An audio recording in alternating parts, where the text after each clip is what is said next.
Lasing na lumabag sa isang ordinansa sa bayan ng Kalasyaw, hinamon pa ng suntukan ang isang traffic enforcer.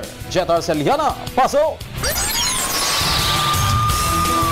Namumulang mata at nangangamoy alak pa si Jonald Caballero nang ipaaresto ito ng isang traffic enforcer sa bayan ng Kalasyaw, Pangasinan kaninang umaga. Reklamo ng traffic enforcer, naghahamon daw ng suntukan si Caballero nang sitahin ito dahil sa paglabag sa top load ordinance ng bayan. Naaktuhan kasi itong nakasakay sa tuktok ng pampasaherong jeep. Gumaganyan siya doon sa ma'am. Kaya hinawakan dito nung kasama ko kasi para siyang nakakalalaki. Gusto niya nakaganyan sa nakaasta, nakiinom.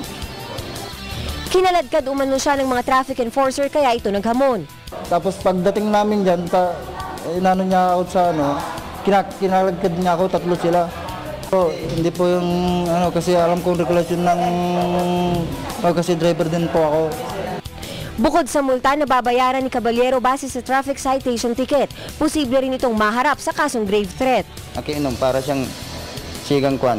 Sabi pa dun sa driver, huwag mong ibigay yung lisensya mo, sabi. Asta pang ganyan. Dinala namin dito. Kahit na sino, di magagalit ka. Pagod ka na nagtra-traffic dun sa tulay. Samantala, 19 na traffic enforcer ang nakatalaga ngayon sa mga pangunahing lansangan ng Kalasyaw. Mahigpit nilang ipinapatupad ang paghuli sa mga overloading na tricycle at mga jeep na lalabag sa top load ordinance o pagsasakay ng pasahero sa tuktok o bumungan. Tanging konduktor lang ang pinahihintulutang maglambiting sa labas ng jeep.